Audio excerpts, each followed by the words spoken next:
Good afternoon. It's Wednesday, the 11th of September 2024, just after 1 o'clock. Welcome to UK Column News. I'm your host, Mike Robinson. Joining me today by video link, we've got Charles Malet and Vanessa Beeley. Welcome to the programme, both. We're going to get started today with the situation with the prisons, and everybody will be glad to know that our prisons are almost full, and that without prison spaces, police can't arrest dangerous criminals and courts can't hold trials. So in order to solve this problem, the UK government, as everybody will know by now, has released a bunch of dangerous criminals so that the police can arrest them again and the courts can hold more trials. It's excellent stuff. Ultimately, justice would grind to the halt, says the British government. If we don't act, law and order would break down. So they went on to say in their little Twitter graphics fest this morning, this is why we're changing automatic release dates for some prisoners so that they leave after serving 40% of their sentence rather than the current 50%. Freeing up these spaces is the only option to avert a crisis. But it's a crisis of Keir Starmer's own making, because he's decided to throw, aside from the people that were violently rioting, a bunch of other people that were merely commenting on social media or who are journalists and are being accused of various anti-terrorist related criminal offences. It goes on to say it does not apply to all prisoners. There are exemptions to sentences for sex offences, serious violent offences with sentences of 4 years plus, terrorist offences, offences relating to national security, and offences connected to domestic abuse like stalking and non-fatal strangulation. And yet the mainstream press is full of stories over the last day or so about cases of people not receiving warnings that the offender was being released and that they were potentially at risk. So if you are part of the victim contact scheme or the victim notification scheme, your victim liaison officer will inform you of any change to release dates. Why would this be necessary if people related to domestic abuse offences that are not being released? So this doesn't add up. It went on to say this: offenders will still serve their full sentence. Even after release, they'll be on probation under restrictive licence conditions with strict supervision. How is that possible? As we'll see in a minute, the probation service has been under massive stress for a very long time now. If they breach their licence, this says, or it's necessary for public protection, they can be recalled to prison. How can they be recalled to prison when there are no prison spaces and we're making room for the new prisoners by releasing the old prisoners? We're replacing those old prisoners with new prisoners, and so there'll be no prison spaces again. So how does this work? How will they be recalled to prison? This seems like a pack of lies. So they go on to say the probation service has been working over the summer to prepare for prisoners' releases by carrying out safeguarding and domestic abuse checks to protect partners and children, sharing information with police and other key partners, and finding homes and job centre support for those released to support the rehabilitation. Again, at the end, they say if you're a victim of crime, you can find free confidential support at victimandwitnessinformation.org.uk. So this is the Victim and Witness Information website. You'll notice in the top right-hand corner there's a small link that says online safety. I just wanted to highlight the information that they provide for online safety. They say if you need to hide what you're doing on this website or protect yourself from someone, it can be safer not to use your home computer or your mobile phone. Well, it's a bit late to tell people that now whenever they've already been to the website, but okay. And they go on to say when you use this website and every time you use the internet, your device saves a record of the pages you've looked at, and they're pointing out that this could be a risk if you've got a domestic violence situation. And they talk about small files called cookies. And they say, they give advice on how to delete cookies, but they say be careful because deleting cookies will also delete stored passwords for online accounts. This is complete nonsense.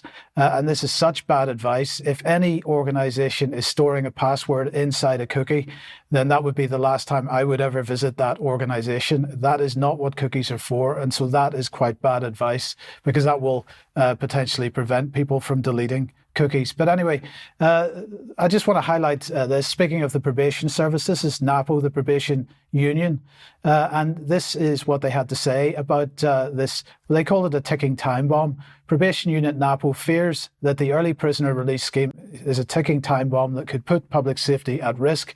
The scheme, originally initiated by the previous government, will see 1,700 prisoners released early today, that was yesterday, to ease overcrowding in prisons. But NAPO and its members fear that this is just moving the problem from one place to another without properly assessing the risks to probation staff and the general public. The probation service is currently facing a crisis of its own.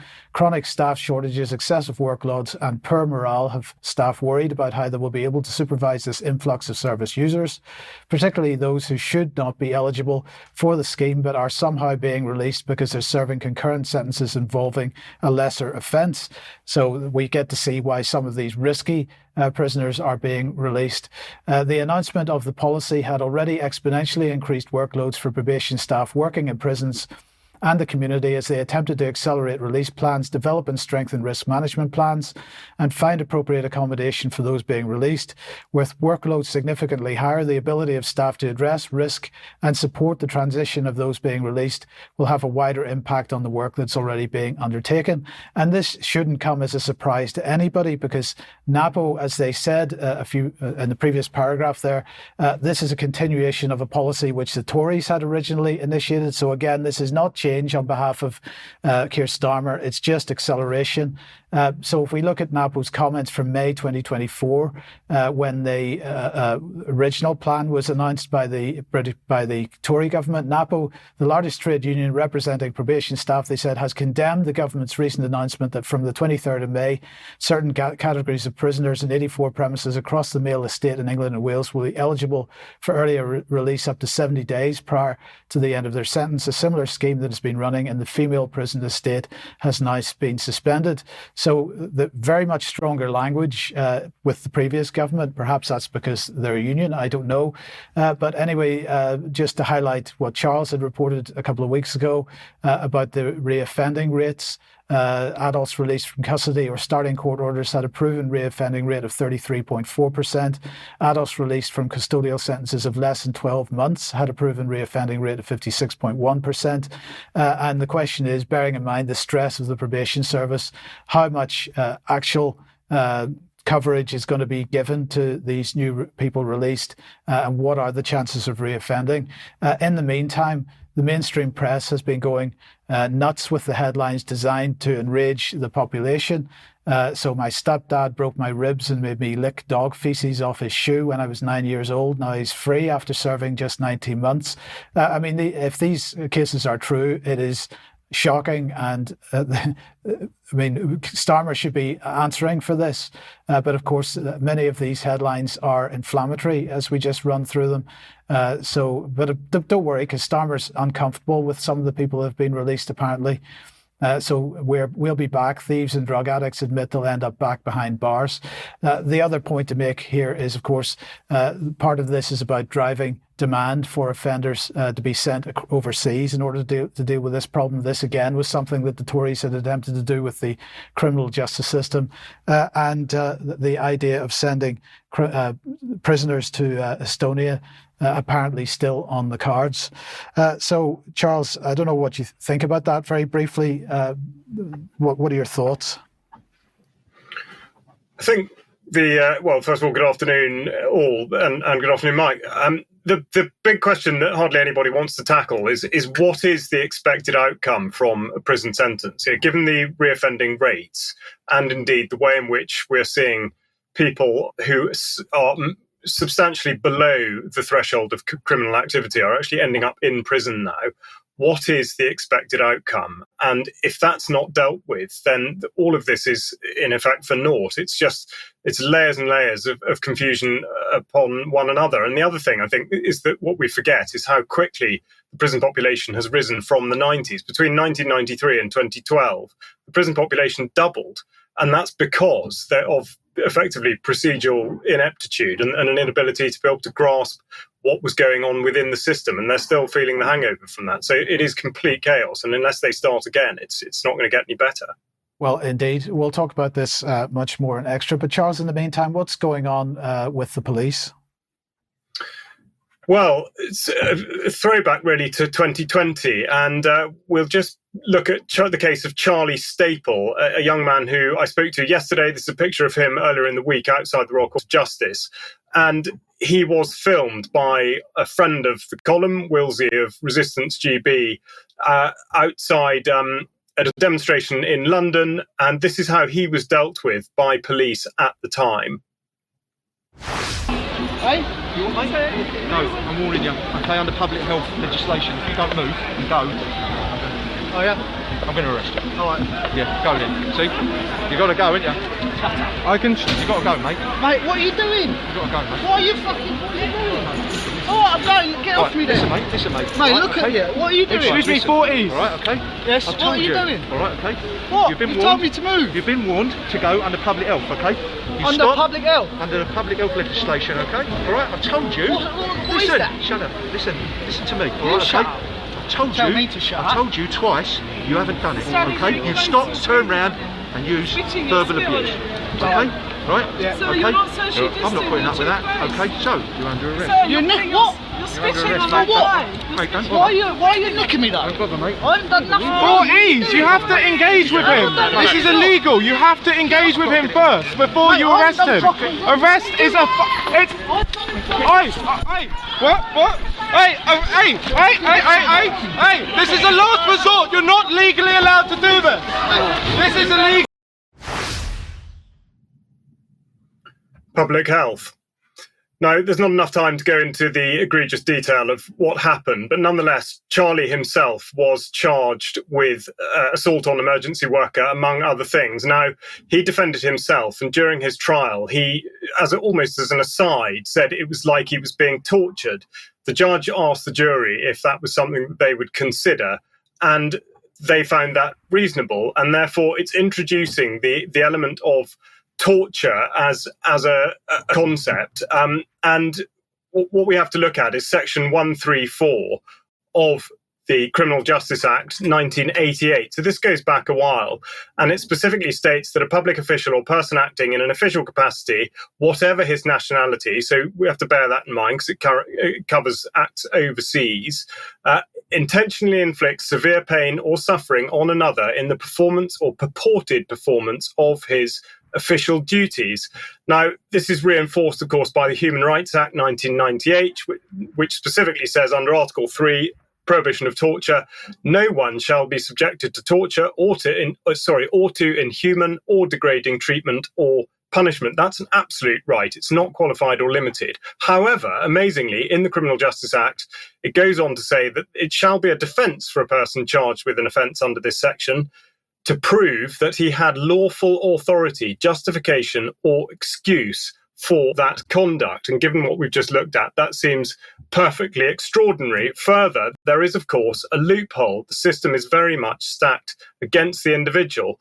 It states in section 135 that the requirement for the Attorney General's consent for prosecutions for proceedings for an offence under section 134 shall not be begun except by or with the consent of the Attorney General for England and Wales or the Advocate General for Northern Ireland. So that's just one of the obstacles in the path. The other one is that in this instance, they've been attempting a private prosecution on an individual basis against the police constables who were involved in this incident. And this goes back to slides I produced a little while ago, but guidance on private prosecutions from the Crown Prosecution Service. And here we see the obstacle in the path is another individual, the Director of Public Prosecutions, of course, the office that the Prime Minister used to hold.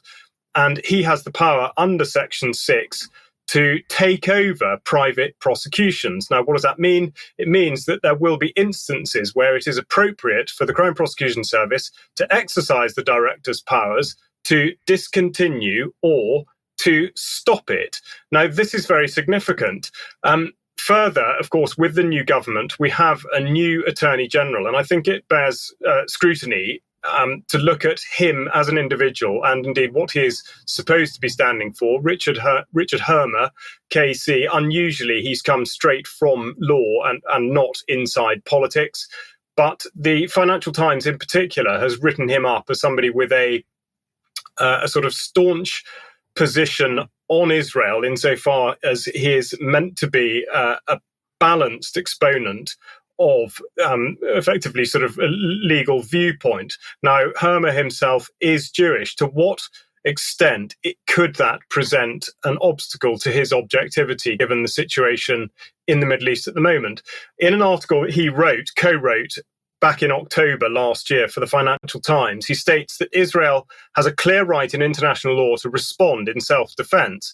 They go on to use rather emotive language and talking about civilians being brutally murdered and subjected to severe atrocities. They go on to say they also have a clear right to seek justice for the crimes that have been committed on its soil. Fair enough. Not simply against those captured by Israeli forces, but against the Hamas organization itself and those who enable its military operations, which surely would apply to both sides. They go on, just as international law provides the means for categorizing, criminalizing the barbaric acts of Hamas, so too does it provide a framework for governing how Israel must respond. But how is that to be interpreted? Any nation is bound in law to comply with all the laws of war. Yes, but exactly how? And finally, they state that the laws of war are not pacifist, rather they are the opposite. They are an admission that there are occasions when war is necessary. They are designed to ensure that when war be conducted, there are limits on what harm can be done to other human beings. Now, I think given the situation that Charlie Staple has found himself in, that is a very significant sort of admission by the Attorney General and those that are within his orbit.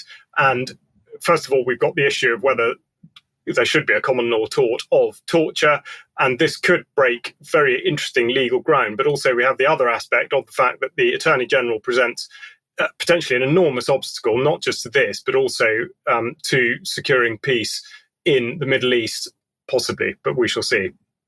Okay, thank you, Charles. Vanessa, let's welcome you to the program. And, well, you're in Damascus. A couple of days ago, there was some activity from the Israeli direction. Yes, I would also, first of all, say that under international law, Israel is an occupied force, therefore doesn't have the right to self-defense. But yes, 2 days ago, was it yesterday? I lose track because the attacks are always in the early hours of the morning. Israel launched actually one of its largest expanded strikes against Syria for some time, since actually probably before 2011. So let's have a look quickly at a couple of sort of amateur videos that were taken of the attacks and the interception by Syrian air defense over basically the coastal area. So this will be close to Tartus on the western coast of Syria.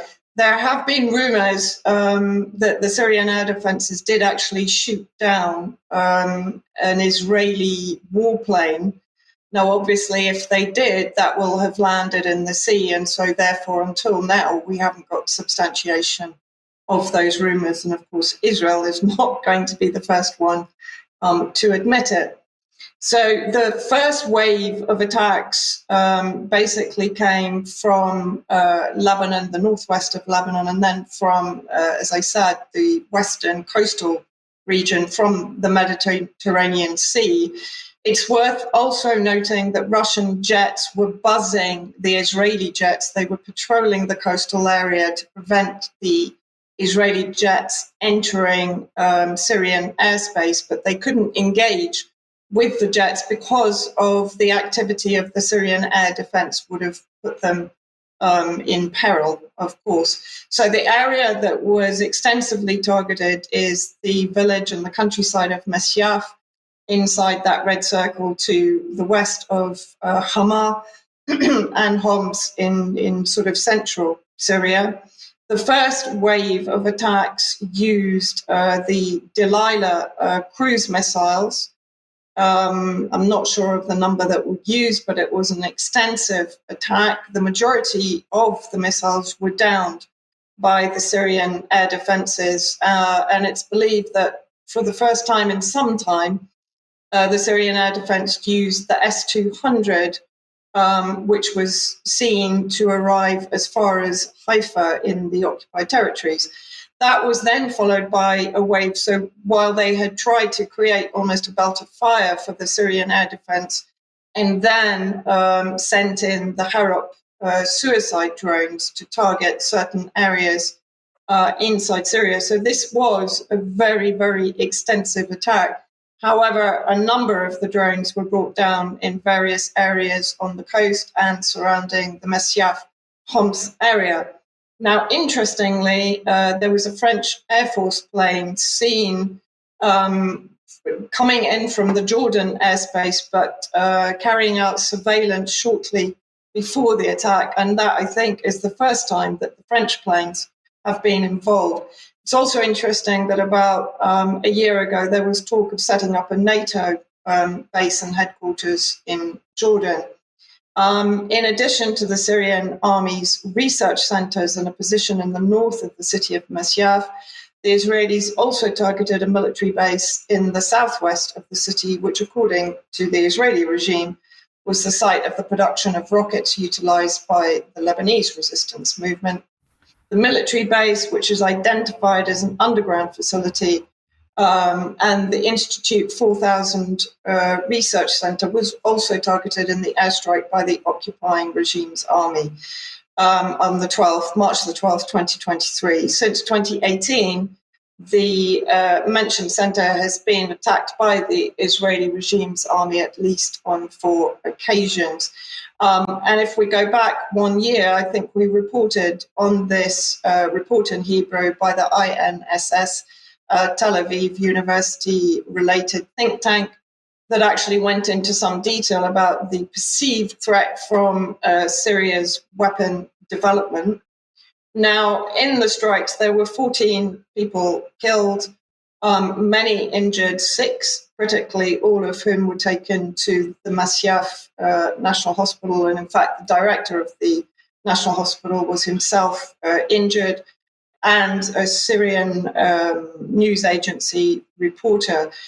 Also, they appeared to have deliberately caused extensive damage to water lines, to equipment and civil defense teams that were heading to put out the fires, vehicles. As you can see, the main road between Masyaf and various other villages was shut down and is now obviously under reconstruction.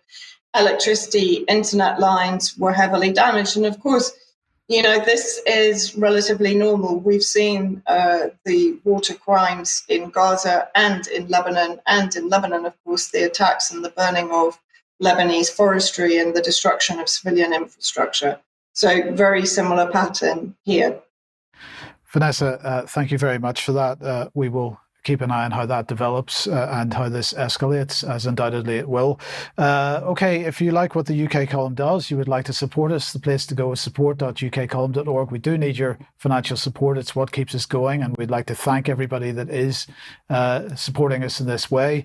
But we also need you to share material on the various platforms. So the place to go to get that is ukcolumn.org or ukcolumnextracts.co.uk. We are censored on the various platforms. And so if you can help be the algorithm, this is extremely useful. Plenty for you to have a look at on the UK Column shop if you'd like to support us that way as well. And Agenda 21, Your Life in Their Hands, is still available for purchase if you would like to get a copy. Now, this is September the 11th, and so I just want to remind everybody of the symposium that we hosted for the International Centre for 9/11 Justice at the weekend.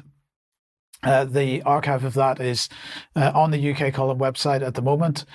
We will be splitting these up into separate presentations, but the archive of the full live stream is there for you to have a look at if you would like, with timings in the show notes so that you can step forward to the place you'd like to watch. Tomorrow at 1 p.m. We're premiering the interview that I've done with Diane Serre and Jose Vega from the United States. They are standing for Senate and Congress, respectively, in New York. And well, they had plenty to say about that. It's probably the only interesting thing that's going on in the US election at the moment. But join us at 1 p.m. for that tomorrow, if you can. A reminder of the Bristol event, UK Column location. Nation on the 19th of October. There's still tickets available for this. Piers Robinson, David Miller, Peter Ford will be among the people relaunching Media on Trial. Bob Moran will be speaking. Ahmed Malik, Katie Jo Murphy will be talking about Hope Sussex. Claire Wills Harrison will be talking about how we deal with tax and whether we would like to perhaps hold a tax strike. And Brian and I speaking at the Heritage Party conference on Saturday the 20th of September. That's in Reading. Details at heritageparty.org. And this coming Saturday, there's a rally for peace taking place on Glasgow Green at the Commonwealth Monument, 1 p.m. And a number of speakers there. Please get along to that if you are in the Glasgow area, if you possibly can. Now, Charles, you spoke to David Clues in the last couple of days. I did, yes. He had been the subject of a campaign of sort of vitriol from mainstream media over his reporting in the wake of the Southport killings, and I've recorded an interview with him, which is now on the UK Column website, entitled You May Be Next. I really would encourage you to listen to it. We've just got a short excerpt after I'd asked him the question, what do you think the end state is for the government? In an ideal world, they would shut down social media entirely, and you would just be stuck at home watching the BBC or ITV or Sky, and you'd be watching the approved titles. They simply do not want people having alternative sources of information, because if they do, people can then expose their scams and they can expose their lies. And we all have a track record over COVID. We have a track record of the war in Ukraine. We've got a track record over the conflict in Israel and Gaza. And they clearly don't like us because we provide a nuanced and balanced view. It's like, they say they are conspiracy theorists. They're brainwashed. They say we're the ones that actually have a proper look at the situation and try and say, look, in every conflict, there's one side, there's another side, and there's other people, and this is some of the and they hate that. So he's absolutely right in what he says. They're worried about the so-called alternative media and social media and so on. And the question is, the online safety bill, for example, has been focused on the big platforms. At least that's what most of the headlines have said so far. But Peter Kyle, who's the Secretary of State for Science, Technology and Innovation, may have got that the wrong way round, has decided to write to Dame Melanie Dawes at Ofcom because he's very concerned about this. So this is what he said in his letter. Dear Melanie, I know you and everyone working at Ofcom share my concerns about the proliferation of extremely detrimental material online, which is often far too easy to access. I appreciate your organisation's hard work to date in setting up the regulatory regime for the Online Safety Act. I'm writing on a related issue regarding so-called small but risky services, which is an area of concern that has been raised with me directly. The Act was designed to ensure that tech companies take more responsibility for the safety of their users. I'm therefore keen to understand how Ofcom will monitor these small but risky online services. In particular, can you update me on how you intend to use the full force of enforcement? So the government clearly expressing a concern about smaller organisations of all kinds that might be pushing out what they describe as hateful content, for example. I mean, of course, they're also trying to frame this under the guise of suicide prevention and other things, but the disinformation aspect of this is 100% there. So kind of related then is a statement from the Media Freedom Coalition. Now, this is a group of, well, they call themselves a partnership of countries working together to promote media freedom at home and abroad. And they're particularly concerned about what's been going on in Hong Kong. And they begin their press release by saying, journalism is not a crime. So that's quite definitive. Journalism is not a crime. And you'll be glad to know that the Media Freedom Coalition includes the British government. They have published the same press release on the government website. So they are also saying that journalism is not a crime. It was signed by Australia, Belgium, Canada, Czech, Denmark, Estonia. Well, you can read them there. United Kingdom, United States are on the list.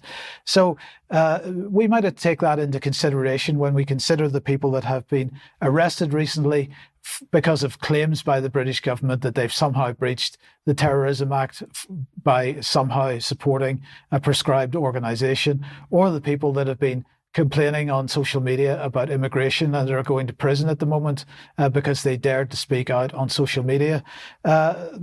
We got to consider that and remember that journalism is not a crime. And in the meantime, Vanessa, Craig Murray deciding that he needs to leave the UK because he's concerned about colleagues and friends who are journalists who have been arrested under the Terrorism Act.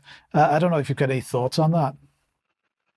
Well, of course, Craig Murray was incredibly unfairly penalised for his reporting on the Assange trial, and was then also, I think, detained under the Terrorist Act very recently. So, I mean, this is a former British ambassador, for heaven's sake. I mean, it is becoming ridiculous, but extremely dangerous also. Yes, indeed it is. Okay, well, thank you for that. Now, bring us up to date then with what's going on in the wider Middle East. Well, I mean, I've talked about the expansion of aggression against Syria, but that has to be looked at in the context of what's happening in the West Bank, in Gaza, and in Lebanon also. So we are seeing, and actually in rhetoric regarding Iran, as I'll show at the end of the report. So last Friday, an Israeli sniper killed US-Turkish activist in the West Bank by shooting her in the head. And there is, I think, reports circulating that he was celebrating the kill immediately after. So that was on Friday. On Monday, Netanyahu gave a press conference during which he showed a map of Palestine with Palestine completely missing from the map. He had erased it entirely from the map. Let's see what Matthew Miller, the US State Department spokesperson, said in response to a question about this basic disappearance of Palestine from the map of Palestine. One last final question. Yesterday, Netanyahu showed a map when he talked about the Philadelphia corridor. It has no West Bank, it has nothing on it. Is this kind of normal that he shows a map with just Israel on it? There's no Palestinian I'm not going to comment on the. I'm just saying, is that normal for you? So I'm not going to comment on the Prime Minister's press conference. We have been quite clear about our position when it comes to Gaza, when it comes to the West Bank, when it comes ultimately to a two-state solution. Yeah. Thank you.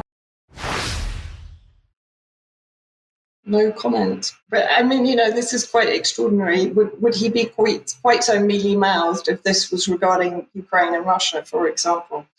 Then followed by Netanyahu actually doubling down with the map of Israel. It goes from the river is right here, that's the Jordan River, to the sea, the Mediterranean Sea. So when Hamas is talking about liberating Palestine from the river to the sea, basically what they're saying is destroying Israel. That comes after he has effectively erased Palestine from the map. Then let's have a look at what's been happening in Gaza, just ongoing genocide, appalling massacres. Of course, the majority of victims are children again. Israeli massacre in Jabalia camp, another one of the heavily congested refugee camps where people have been gathering after being displaced from other areas of Gaza. After the Khan Yunis massacre, which was one of the worst, again, that we've seen. So let's have a look at the details on that. The shelling of Mawazi, Khan Yunis. Mawazi, of course, was one of the primary safe areas that Israel persuaded people to go to when they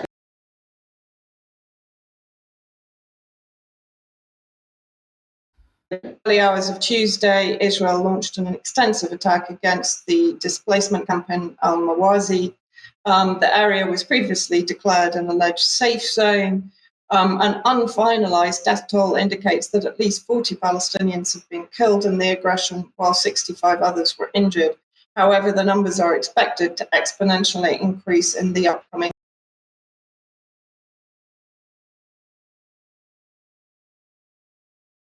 pound bombs dropped by the IOF. Entire families have been wiped out while others completely disappeared in the sand. So let's just have a look at a video which shows the craters left behind by these 2,000 bombs.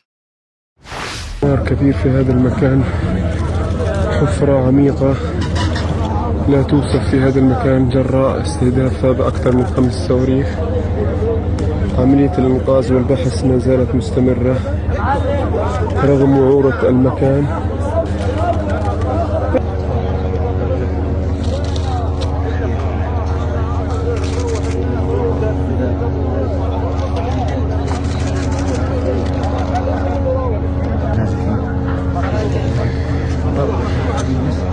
عشرات الخيام تتوسط هذا مكان القصف كما نشاهد، رائحة البارود. Remember, this is in an incredibly crowded area that they dropped this size of munition, just extraordinary. This is a report by Dr. Christopher Busby for Al Mayadeen, co-authored. Is Israel using small nuclear weapons in Gaza and South Lebanon? And what does he say in the report? This investigation has been ongoing for some time. The American Peace Information Council and Green Audit, which is Busby, are conducting an investigation of Israel's possible use of small nuclear weapons in Gaza and South Lebanon. So basically what he says, they've asked people who drive ambulances down in the south or live there to come forward with engine air filters from ambulances driven in bombed areas, samples of long hair, if they live in bombed areas, and Geiger counter readings and soil samples from bomb craters. And they asked for those samples to be sent. Interestingly, the Lebanese Red Cross has so far refused to collaborate in the investigation. So again, just horrific. And this is from the IOF, so take it with a degree of a pinch of salt. But these are the latest attacks on southern Lebanon, which is the brown area, showing, according to the IOF, the targeting of launch pads, ammunition areas, and so on, showing an extensive targeting of those areas across the south of Lebanon, but of course not taking into account the fact that many of those missiles have actually landed in or ended up doing serious damage to civilian infrastructure. And if we actually look at the next video, we can see again, it's amateur videos of the targeting from about 5 a.m. this morning.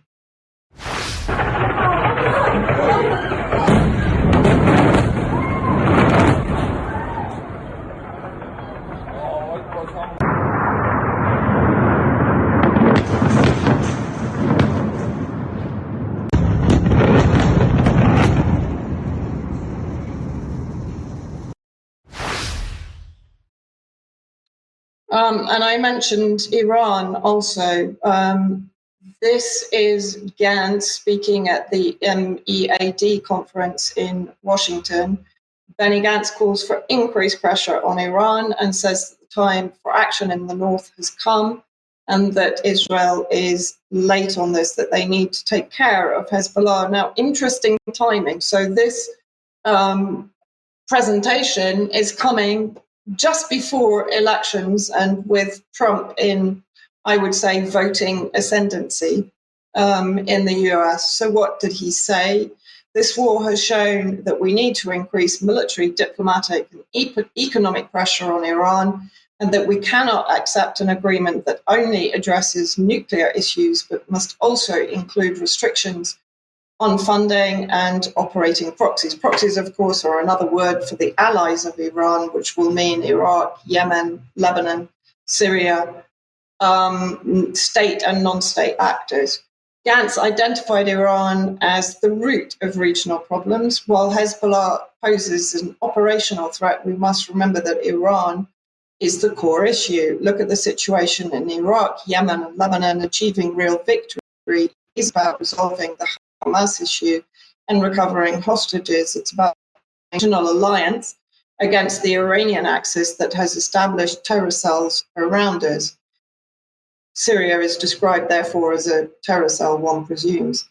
Iran is involved in almost every conflict, from supplying UAVs to Russia, which Iran is currently actually denying, use in Ukraine, to supporting terrorism in Sudan and Algeria.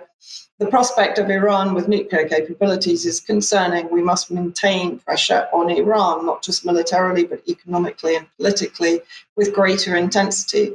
This is a global responsibility. Any future nuclear deal must address enrichment and launch capabilities and impose severe restrictions on funding and operating proxies. As I've said, Iran presents a global and regional challenge, not just an Israeli concern. So quite incredible, belligerent rhetoric from Gantz, who's previously been described as a more moderate version of Netanyahu.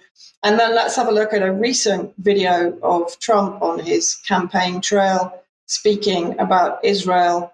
And let's just roll this. Quite extraordinary again. And if I don't win this election, Israel, with Comrade Kamala Harris at the helm of the United States, is doomed. Israel is doomed. That's a tough statement. Israel will be gone. 1 year, 2 years, Israel will no longer exist. I better win, or you're going to have problems like we've never had. We may have no country left. It may be our last election. You want to know the truth? People have said that. This may be our last election. You got to get out and vote. This could be our last election. I mean, honestly, US elections are, I don't know, off the scale pantomime at the moment.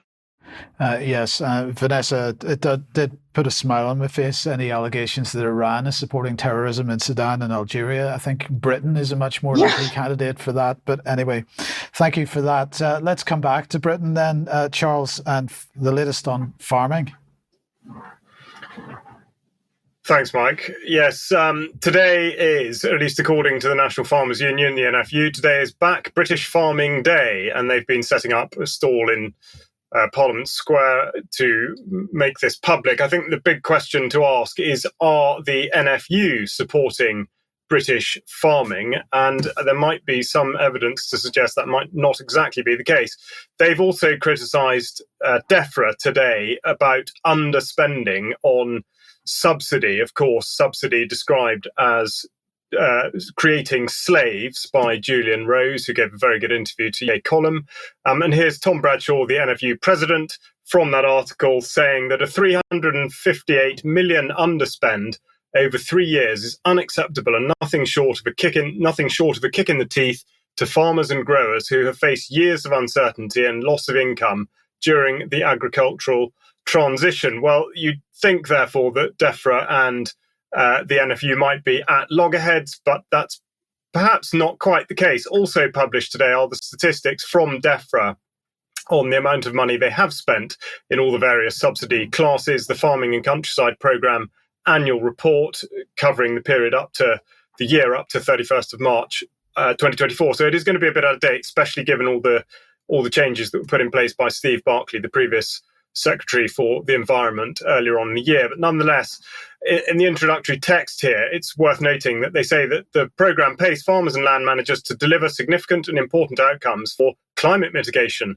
adaptation and the environment alongside food production. These actions contribute to the goals set out in the Environmental Improvement Plan, Third National Adaptation Plan and the Net Zero Growth Plan. Now, simply the order in which those things are listed suggests that actually the priority is not perhaps food production, but is more likely to be net zero and the environmental schemes, which do not go hand in hand with food production when you scrutinise the schemes themselves.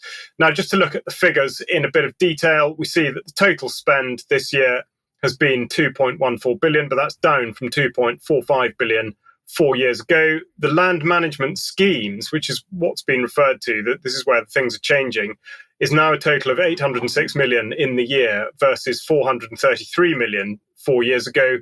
Productivity and innovation, though, essentially money with which to produce more food, is at 137 million, not much increase from 120 million in 2020-2021.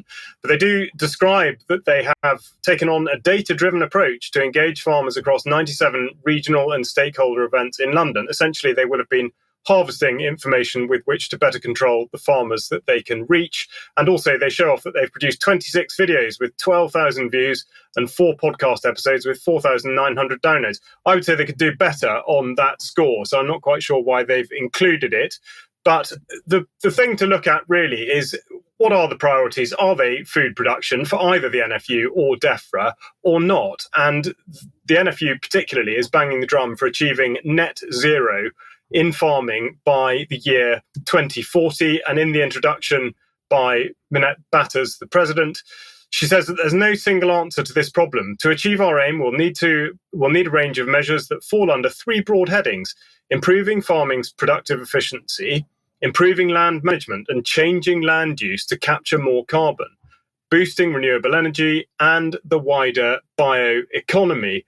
So overall, it looks like the priorities for both the NFU and DEFRA are summed up not just by the way in which the money is being spent, and indeed the shift of focus onto environmental schemes that people are being pushed into, or at least incentivized into, but also the lack of investment into the production of food, combined with the fact that, of course, a lot of land has been taken away from that. Now, to look further into this, going back some years, admittedly, I would encourage you to go to the UK Column website and look at an article that Malcolm Massey wrote back in 2012, the National Farmers Union Making Government Policy Since 1947, and just a tiny excerpt from that. The NFU's relationship with the government is further supported by the National Archives, which states, in regards to the NFU's inclusion in the 1947 Agriculture Act, the government's aim was to maintain high levels of agricultural production through a system of guaranteed prices negotiated annually by the Ministry of Agriculture and the National Farmers Union. The unveiling of this close relationship will not surprise those farmers that believe NFU was pulling the strings during the foot and mouth disaster in 2001. Now, a lot might have changed since then, but nonetheless, the power base that the NFU has is significant, and it certainly doesn't have to go along with the views of its membership. Of course, the council itself does decide what it is going to do and what it is going to say. And it looks at the moment that all they really care about is an obsession with what they're calling climate change. Thanks, Charles. So the question is, if we're reducing our food production capability by taking land out of productive use, what are we going to do to replace it? And we've been highlighting for quite a few years now the issue of gene editing. Well, the BBC's decided to get onto this, and I'll explain why they have done in a second. But BBC In Depth has published this article, The Great Gene Editing Debate, Can IF Be Safe and Ethical? And this is their typo, so I just want to make sure everybody's clear about that. They do not understand the difference between the word if and the word it. So can IF be safe and ethical? Now, just in case you're not sure, BBC In Depth is the new home and website, on the website and app, for the best analysis and expertise from our top journalists. So if you're wondering where the typos come from, it's from the BBC's top journalists. And they do offer a feedback button, so you can give your feedback if you want, and maybe you would like to. But I wanted to highlight one particular aspect of this, because, of course, the Precision Breeding Act, as it's known now, was passed a couple of years ago. So they have to say that at the time when that act was passed, many scientists working in the field were overjoyed. And they quote Professor Jonathan Napier saying, "I thought, great, this is going to uncork a whole area of activity in the public and private sector." But he says his hopes were soon dashed. The BBC reports for the law to come into effect, secondary legislation was required, and this was due to be passed by the Parliament this July. That was before the election. That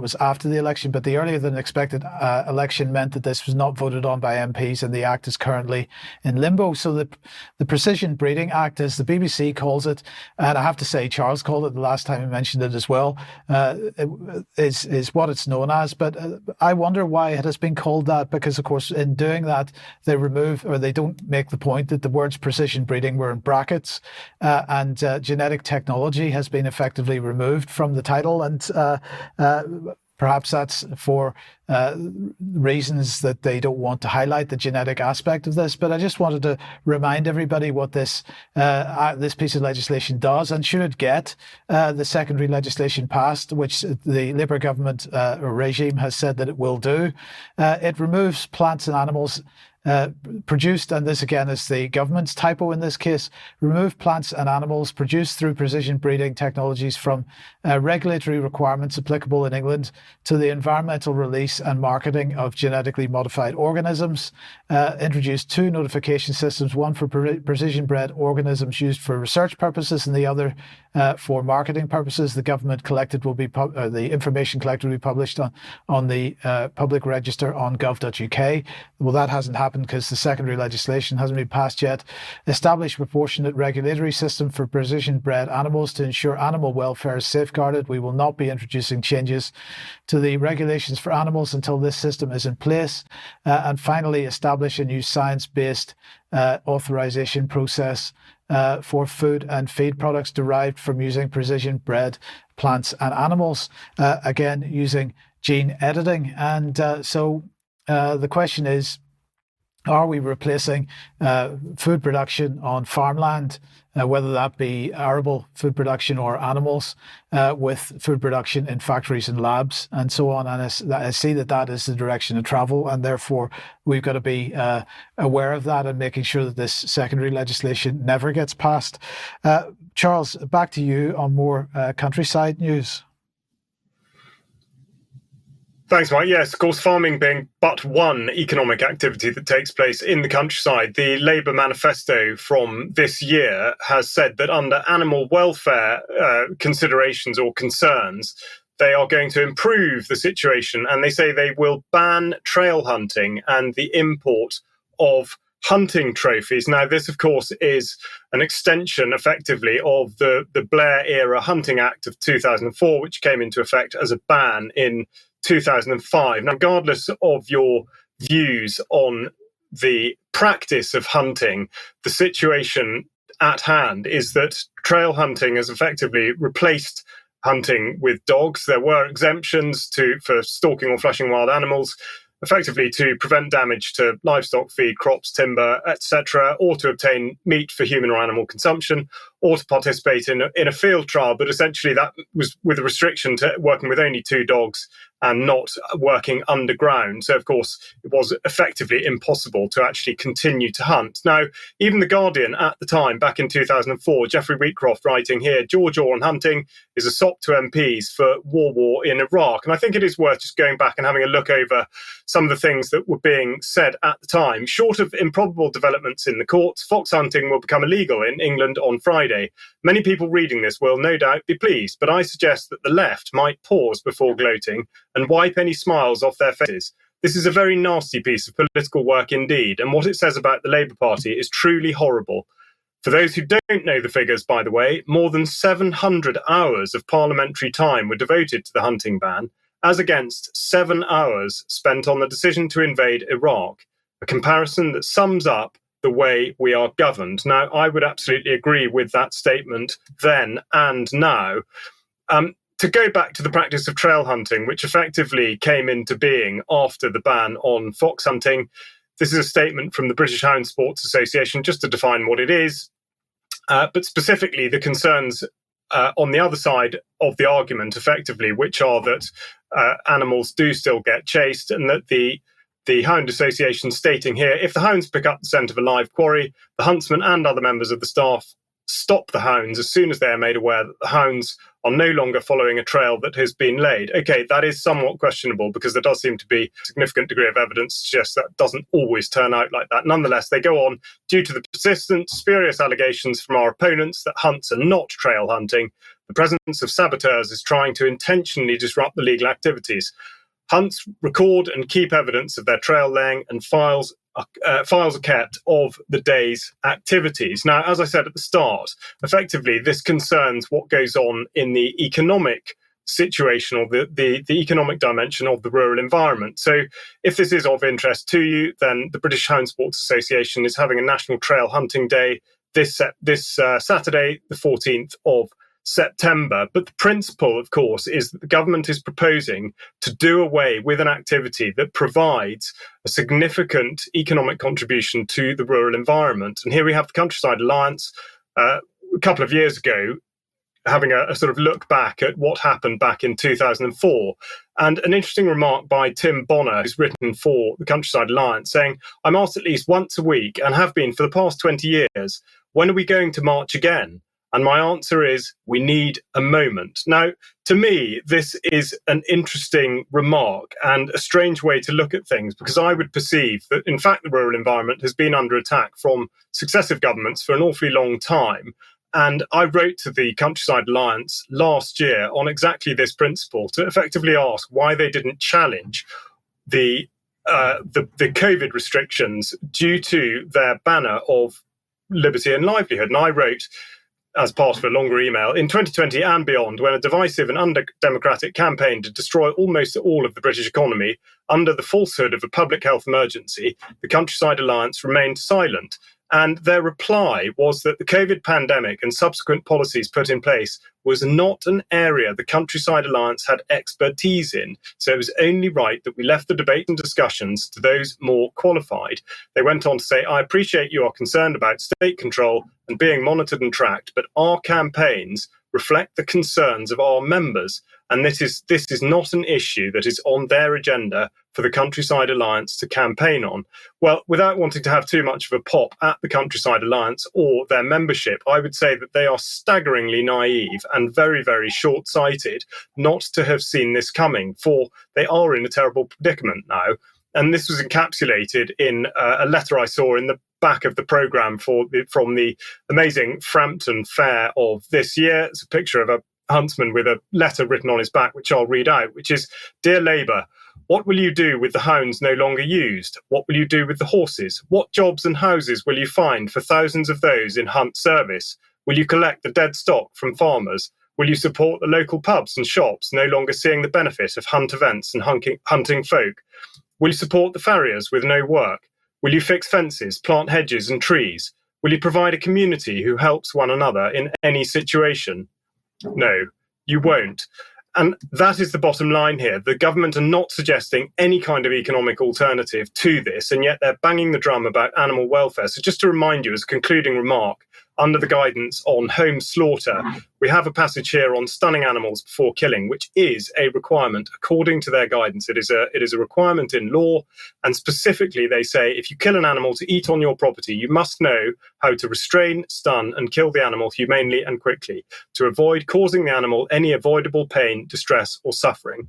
However, slaughter without stunning, in accordance with religious rites, can only take place in an approved slaughterhouse. So for the government to suggest that they are intending to improve animal welfare at the same time as having guidance and policy and legislation that quite clearly has a very sort of at least flexible line on where exactly animal welfare is perceived to be is hypocrisy in the highest order, and they haven't considered the economic ramifications of what they're planning to do. So I would just encourage people to think about exactly what this is and put to one side the actual practice of trail hunting itself. Charles, thank you for that. Last week we were talking about digital ID, and in Extra we talked about the new regulations that are in place for getting, if you're a British citizen and want to travel to the EU. So let's just play a little excerpt from Extra last week. The other thing I wanted to mention following on from the digital ID segment there, you'll all be glad to know that the formal announcement is out. So the government press release, I'll just read it to you. You'll love it.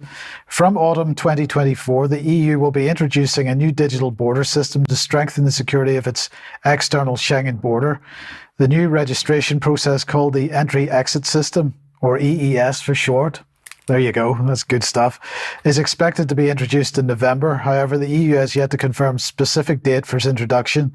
It will apply to those travelling to the Schengen area, which encompasses all EU countries except from Cyprus and Ireland. Additionally, the non-EU states, Iceland, Norway, Sweden and Liechtenstein, are also part of the Schengen area.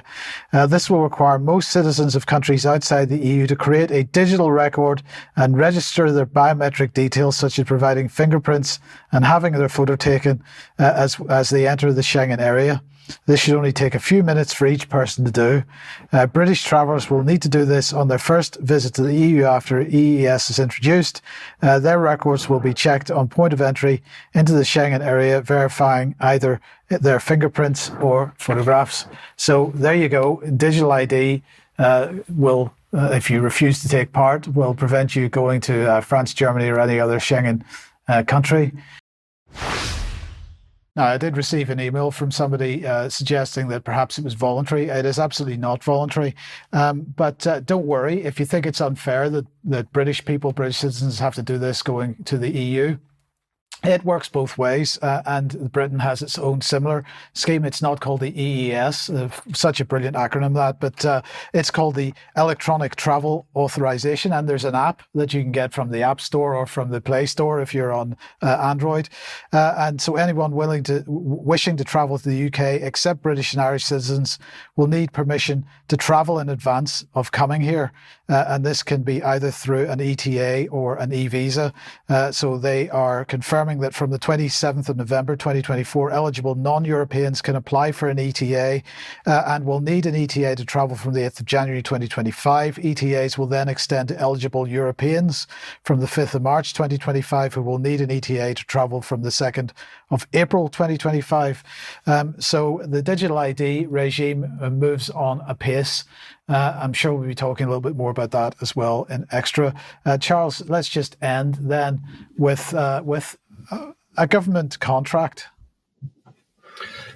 Yes, a government contract of some note. Now, we were all scratching our heads along with Sir Keir a few weeks ago when he discovered there was a great big black hole in the economy or in something. And looking at the government contracts finder, I was extremely surprised to see that there is a contract out at the moment for facilities management and security services to the value of £120 billion. Yes, you did read that correctly, and so did I. They have gone on to say that it's... Sorry, just trying to make the thing go forward. The Crown Commercial Service intends to put in place a pan-government collaborative agreement for the provision of facilities management and security services to be utilised by central government departments and all other UK public sector bodies, including local authorities, health police, fire and rescue, education and devolved administrations. Now, admittedly, this is over a number of years, but it is an eye-watering figure. And when we can consider the question of what is government for and how much do we need it, this is one such statistic that really does make one think that little bit more about it. And also, I should say that with the vast parts of the former defence estate now being used for asylum seekers, refugees, and perhaps prisoners, I wonder if that might explain why there are quite so many zeros on the end of that figure. Yes, indeed. Eye-watering, as you say. Thank you, Charles. Thank you, Vanessa, for joining us as well. Thank you all for watching. We'll be back in a few minutes for some Extra. If you're a UK Column member, if you're not, don't forget the interview at 1 p.m. tomorrow. And we'll be back with more news at 1 p.m. on Friday. We'll see you then. Bye-bye.